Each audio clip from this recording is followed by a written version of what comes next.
En nuestro estudio del libro de Nehemías, hemos observado al dragón escarlata, el diablo, el adversario, el león rugiente, el mentiroso y padre de mentiras, intentando detener a Nehemías para que no reconstruya la ciudad de Dios. Los ataques venían de afuera en forma de burlas, temor y desánimo, y los problemas internos a través de enojo, traición y divisiones. Ahora en el capítulo 6 aparece que el dragón se decide a lanzar todos los ataques juntos, uno tras otro. Son dolorosos, punzantes y desaniman a Nehemías en gran manera. Los ataques van a venir tanto de afuera como de adentro. Va a ser la etapa más solitaria y temerosa que Nehemías va a atravesar. Hay una parte de la armadura que parece atraer menos la atención que el resto, y esta pieza, por sobre todas las demás, protege a Nehemías y a cada seguidor de Cristo contra el acecho del enemigo. Es esa pieza de la armadura que el Nuevo Testamento describe como el yelmo de la salvación. El yelmo protege la mente del creyente. Cyril Barber, en su libro acerca de Nehemías, menciona que hay 3 áreas en la vida del creyente que Satanás ataca regularmente y que cada una de estas áreas están relacionadas directamente con nuestra relación con las 3 personas de la Trinidad. Escribe, entre otras cosas, que nuestra relación con Dios el Padre nos ha dado un sentido de pertenencia. Somos hijos e hijas en su familia y encontramos seguridad en una relación de padre a hijo. Nuestra unión con Cristo, el Hijo de Dios, nos da un verdadero sentido de valor. Puesto de otra forma, Dios nos ama tanto que envió a su Hijo para que muriera por nuestros pecados. Con nuestra redención ya concluida, pasamos a ser herederos con Cristo. Esto demuestra nuestro valor para Dios. Finalmente, el Espíritu Santo morando en la vida de los creyentes nos da el poder para vivir para Cristo. Esto nos da la capacidad de cumplir con lo que Dios quiera que hagamos. Nuestro sentido de pertenencia, valor y capacitación están directamente relacionados con nuestra unión con Dios. No hay nada que le guste más al dragón que atacarnos en estos 3 frentes. Él ataca nuestro sentido de seguridad o pertenencia, nuestro sentido de valor, tanto para Dios como para la Iglesia. También nuestra percepción de capacitación es atacada, para dejarnos paralizados con dudas y temor. La pieza de armadura que sirve tanto para combatir como para protegerse es el yelmo de la salvación. Reflexionar, recordar y reconocer las verdades bíblicas de nuestra redención y nuestra relación con cada persona de la Trinidad protege nuestras mentes de las tentaciones del dragón escarlata. Nehemías va a enfrentar sus batallas más difíciles porque estas son batallas que requieren pensamiento bíblico. Va a requerir que tanto las emociones como la voluntad estén saturadas de lo que él ya sabe que es verdad acerca de quién es Dios y quién es Él. Un comentarista dijo una vez que en el capítulo 6 de Nehemías es la batalla de los nervios. Aquí vamos a encontrar los últimos intentos del dragón. Son intentos de crear algo. El primer intento fue el de crear confusión. Fíjese en el capítulo 6, versículos 1 al 4. Dice la palabra de Dios: Cuando oyeron Sanbalat y Tobías y Gesem el árabe y los demás de nuestros enemigos que yo había edificado el muro y que no quedaba en él portillo, aunque hasta aquel tiempo no había puesto las hojas en las puertas, Sanbalat y Gesem enviaron a decirme: Ven y reunámonos en alguna de las aldeas en el campo de Ono. Mas ellos habían pensado hacerme mal, y les envié mensajeros diciendo: Yo hago una gran obra y no puedo ir, porque cesaría la obra, dejándola yo para ir a vosotros. Y enviaron a mí con el mismo asunto hasta 4 veces, y yo les respondí de la misma manera. ¿Se dio cuenta en qué momento le hacen este pedido? El versículo 1 nos dice que las paredes estaban terminadas, pero las puertas no habían sido colocadas aún. Es la última oportunidad del enemigo para prevenir que la obra se termine. También es el mejor momento para que Nehemías se sienta seguro, confiado en que el proyecto se va a terminar. El pedido de sus enemigos viene en forma de invitación para el diálogo. Ven y reunámonos en Ono. Ono resulta ser un oasis, un lugar de vacaciones para los ricos. Tenía tierras fértiles con árboles y agua. Vamos, Nehemías, te hicimos la vida imposible. pero vamos a conversar un poco y hablar acerca de nuestras diferencias. Tómate un descanso, solo un par de días. 4 veces le preguntaron si quería tomarse unas vacaciones absolutamente pagadas en el Spa Hotel Ono. Y 4 veces Nehemías le respondió lo mismo: no, no a Ono. A propósito, él corría el riesgo de dar una imagen de frialdad. Nehemías fue el único en discernir las maquinaciones del enemigo para engañarlo. Era un intento de crear confusión. Por fuera, parecía que ellos buscaban las paces, hablar el asunto y llegar a un acuerdo. Hicieron eso en el Oriente Medio por cientos de años ya. Pero por debajo, como Nehemías lo pone en su diario en el versículo 2b, mas ellos habían pensado hacerme mal. Otro comentarista relataba los acontecimientos en un tono periodístico, como si fuera el diario de esa mañana. Y dice así: desde fuentes samaritanas nos llega la información que el gobernador Nehemías de Judá ha rechazado una vez más la invitación de Sanbalat, cabeza de distrito de Samaria, a venir al poblado de Ono para una conferencia de los 4 grandes: Gesén, el líder de los edomitas; Tobías, líder de los amonitas; Sanbalat y Nehemías. Sanbalat prestó declaración en el día de hoy, criticando duramente a Nehemías por sus repetidos rechazos a formar parte de la reunión, la cual, según Sanbalat, tiene el propósito de mejorar las relaciones entre los líderes de la región para traer paz a la misma. Una semana después, saldría el siguiente artículo. El líder samaritano dice que esta es la 4ª vez que Nehemías pidió que la reunión se posponga, ya que se encuentra muy atareado. Esto teniendo en cuenta que Ono, el lugar designado para la cumbre, solo se encuentra a 4 horas de Jerusalén. La responsabilidad por cualquier cosa que suceda y por la sangre que pueda ser derramada cae únicamente sobre Nehemías, concluye el anuncio. La verdad, esta era una invitación pseudo-pacífica, pero en el fondo era un engaño. Por razones que solo Dios sabe, Nehemías pudo discernir que se trataba de una trampa. Y su respuesta fue las 4 veces: no, no, no, no. A propósito, esta es una maravillosa palabra para aprender a decir. Usted debe decir no con más frecuencia a sus hijos. Usted tiene que decirle no a los comerciales televisivos. Usted tiene que decirle no a la tentación. Debe decir no con más frecuencia mientras está en el centro de compras. Practiquemos repitiendo esta pequeña pero poderosísima palabra: no, no y no. ¿Va a escuchar la voz de las tentaciones esta semana? No. ¿Va a vivir para usted mismo esta semana? No. ¿Estoy cerca de terminar este sermón? No, seguramente que no. Pero otro intento de crear cosas no es solamente confusión, sino también él quiere crear un escándalo. Fíjese en los versículos 5 al 7.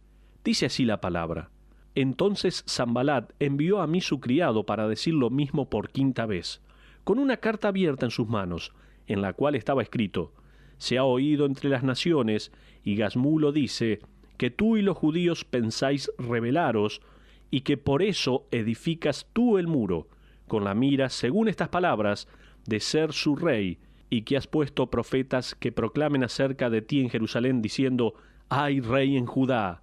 Y ahora serán oídas del rey tales palabras: ven por tanto y consultemos juntos. Ellos dijeron: no podemos engañarlo, así que vamos a infamarlo.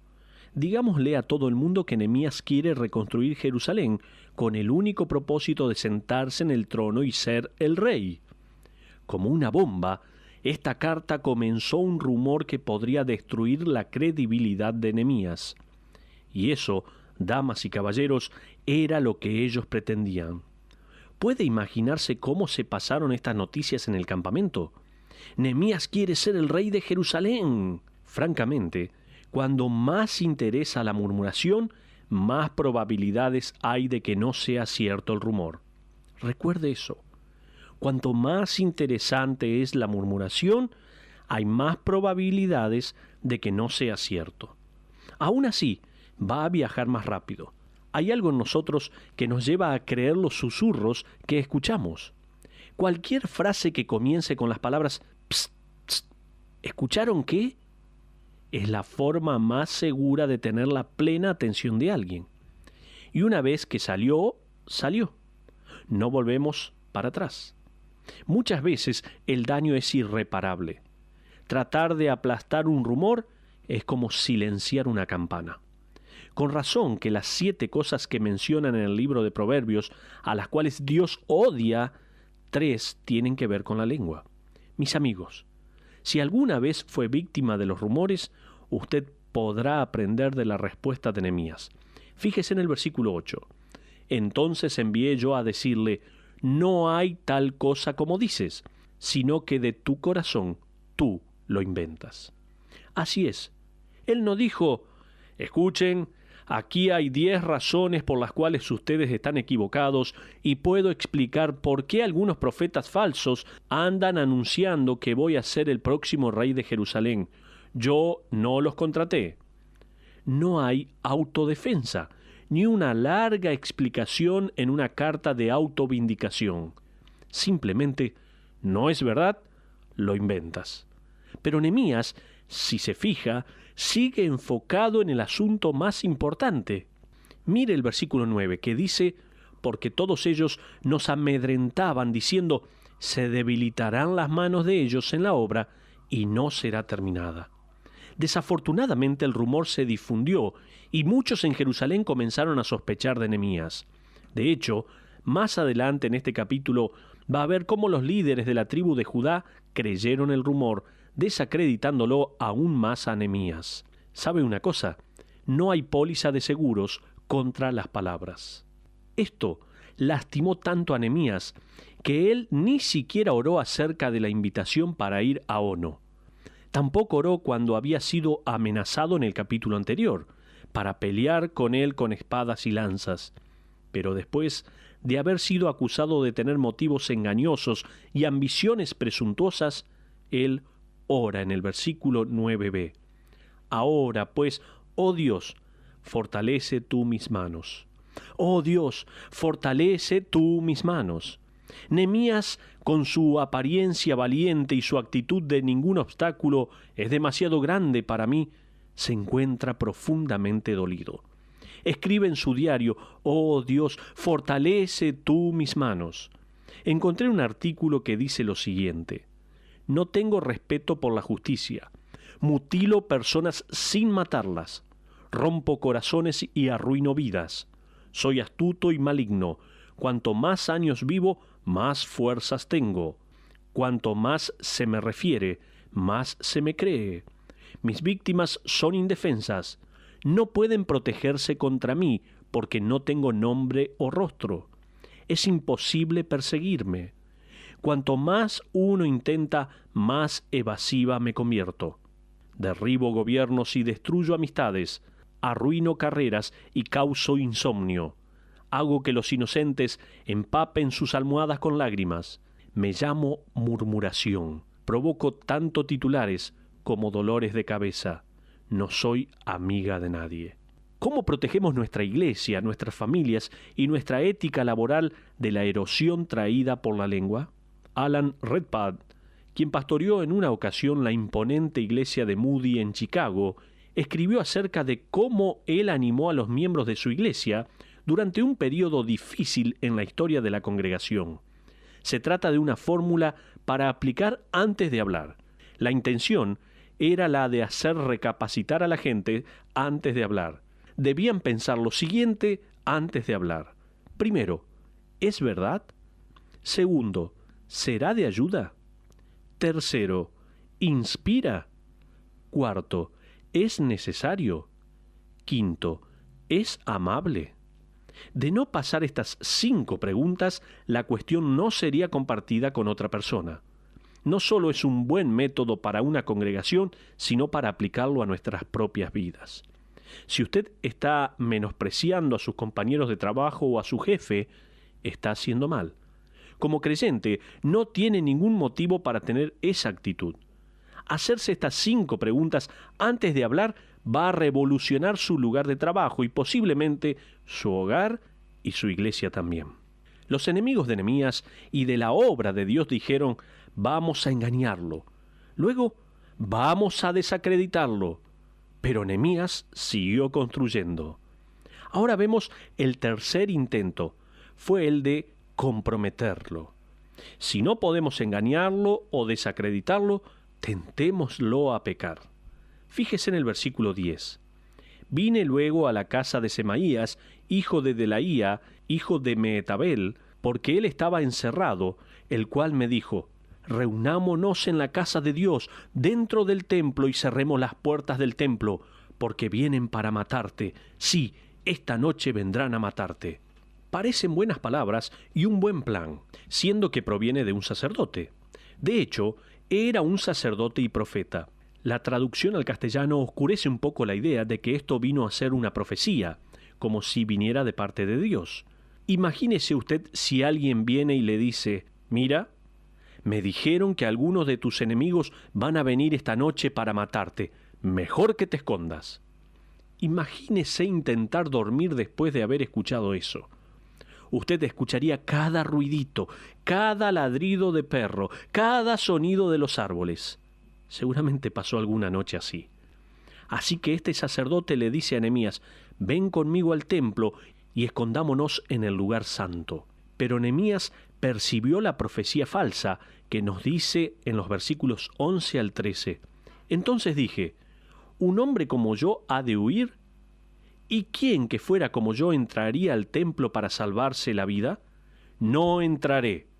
Y entendí que Dios no lo había enviado, sino que hablaba aquella profecía contra mí porque Tobías y Sanbalat lo habían sobornado, porque fue sobornado para hacerme temer así, y que pecase y les sirviera de mal nombre con que fuera yo infamado. ¿Era pecado por parte de Nehemías estar asustado? No. ¿Era pecado para Nehemías esconderse por la noche? No. Si se fija atentamente, se dará cuenta que Semaías le propuso esconderse en el lugar santo donde sólo los sacerdotes podían entrar.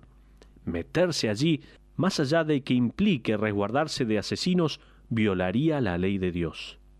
Damas y caballeros, él prefería perder la vida antes de pecar. ¡Qué concepto más maravilloso! Le quiero preguntar: ¿cuánto pecado es necesario que permita en su vida hasta que éste le haga sentirse molesto? Aquí tenemos a un hombre que prefería arriesgar su vida antes que arriesgar perder el placer de Dios en su vida. Aquí nos podemos detener y pensemos: ¿cómo puedo discernir entre buenos consejos y malos? A propósito, esto va a ayudarle a discernir entre el buen consejo y el malo. Permítame darle 3 preguntas para que se haga. Primera, ¿compromete este consejo su integridad? Segundo, ¿contradice a la Escritura? Tercero, ¿obstaculiza su compromiso? 3 preguntas. De esa forma, usted va a saber discernir entre lo bueno y lo malo. ¿Compromete su integridad? ¿Contradice la palabra de Dios? ¿Obstaculiza su compromiso, su testimonio? Pero continuemos en el versículo 14. Dice la Biblia: acuérdate, Dios mío, de Tobías y de Sanbalat, conforme a estas cosas que hicieron. También acuérdate de Noadías, profetisa, y de los otros profetas que procuraban infundirme miedo. Recuerda que el enemigo quiso crear confusión. Segundo, quiso crear un escándalo. Tercero, quiso comprometer a Nehemías. El cuarto intento era el de crear división. No podemos engañarlo o desacreditarlo o tentarlo, así que abandonémoslo.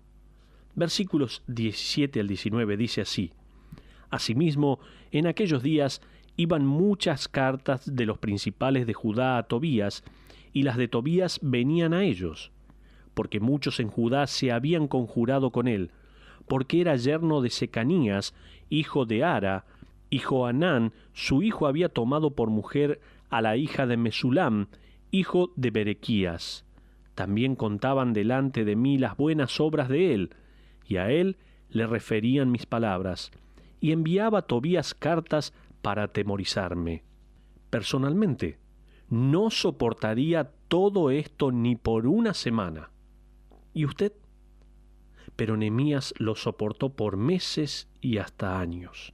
Tobías era el enemigo de la obra de Dios, pero aquí aparecen profetas, profetisas y hasta líderes de Judá diciéndole constantemente a Nehemías cuán gran hombre era Tobías. Como dice el versículo 19, puesto en otras palabras: vamos, Nehemías, tienes que superar tus problemas con Tobías. Él nos está haciendo un favor a todos, lo necesitamos. Aún así, según la última parte del versículo 19, Tobías seguía enviando cartas a Nehemías para atemorizarlo. Circula la palabra atemorizar a través de todo el capítulo 6. Constantemente estaba tratando de atemorizar a Nehemías para que dejara la obra.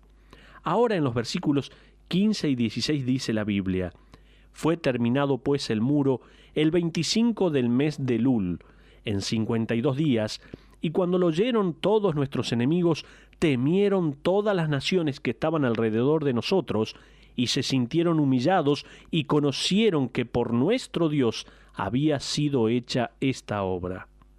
¿Se imagina unas palabras más dulces que estas? Fue pues terminado el muro. Terminamos el muro. Guarden las herramientas, saquen los andamios, cierren las puertas y ajusten bien los últimos bulones. Terminamos. ¡Qué maravilloso! Qué lindo es cuando uno termina una tarea. Pero quiero ver juntos, para terminar, como una aplicación, cuando los creyentes resisten la tentación del dragón y siguen construyendo, dos cosas van a suceder. Escuche bien. Primero, lo primero que va a suceder es que la obra de Dios se va a concretar. Piense un poco, por 90 años nadie lo había podido hacer. Pero esta vez la gente puso el corazón y tuvo un líder que no se daría por vencido. Imagínese la celebración mientras las naciones vecinas se dieron cuenta que todos sus planes, intimidaciones y rumores finalmente fracasaron. Segundo, algo más sucede. Amigos, el nombre de Dios recibe toda la gloria. Fíjese en el versículo 16 una vez más. Y cuando lo oyeron todos nuestros enemigos, temieron todas las naciones que estaban alrededor de nosotros y se sintieron humillados. ¿Pero por qué? Porque conocieron que por nuestro Dios había sido hecha esta obra. Por el liderazgo de Nehemías, porque el pueblo tenía experiencia en el trabajo, porque las condiciones eran favorables y el rey de Persia proveyó madera para las puertas. No, no y no.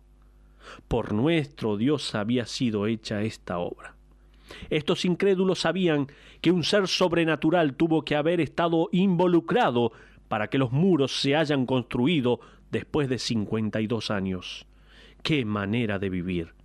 Mantenerse en la dura labor de construir familias, matrimonios, hogares y una iglesia, para que aquellos que están alrededor nuestro solo puedan explicarnos de la intervención de Dios. Dios es glorificado y su obra avanza. Es por eso que el dragón batalla lo que sea que Dios construye. No es sorpresa entonces ver que no hay oportunidades para el reino de los cielos sin tener oposición del reino de las tinieblas. Manténgase alerta. Como dice Efesios capítulo 6, versículo 12, cuando intentamos construir algo para el reino de la luz, porque no tenemos lucha contra sangre y carne, sino contra principados, contra potestades, contra los gobernadores de las tinieblas de este siglo, contra huestes espirituales de maldad en las regiones celestes. Así que siga construyendo los muros de su temperamento, de su carácter, de su matrimonio, su andar diario con Dios, sus amistades, sus relaciones, su testimonio para con los inconversos, y sepa que, mientras tanto, el dragón va a seguir arrojando anzuelos en las aguas de su vida. Dudley Tyng fue un orador muy conocido en el siglo XVII. Se trataba de un joven que vivía en una granja. En el año 1858, después de haber hablado en la Asociación Cristiana de Jóvenes, muchos jóvenes aceptaron el regalo de la salvación. Ese mismo día regresó a su granja y decidió ir al establo a observar cómo los obreros descascaraban maíz. Sin darse cuenta, se acercó mucho a la maquinaria y se le enganchó la manga del abrigo en los engranajes, los cuales comenzaron a triturar su brazo. En pocas horas falleció. La medicina era tan primitiva en aquellos tiempos que no podían hacerle una transfusión. Su padre estaba allí, en esos últimos momentos, y le recordó que esa noche una multitud de personas iba a estar esperando su predicación. ¿Qué les diría? Dudley, con mucha dificultad en el hablar, le dijo: «Dile a la gente que se ponga firme y viva para Cristo». Dicho de otra manera, siga construyendo. Que los muros acabados respondan al dragón. Construya para la gloria y honra de Dios, nuestro fiel Padre y Señor soberano. Vamos a terminar orando. Padre, te alabamos y te damos muchas gracias por este hermoso tiempo que estamos pasando en el libro de Nehemías. Pero, Señor, ayúdanos a seguir construyendo los muros de nuestra vida personal, de nuestra familia, de nuestra sociedad, de nuestra iglesia. Y que otros, cuando lo vean, no digan nada de nosotros, sino que te den toda la gloria a ti. Te lo pedimos en el nombre de Cristo Jesús. Amén.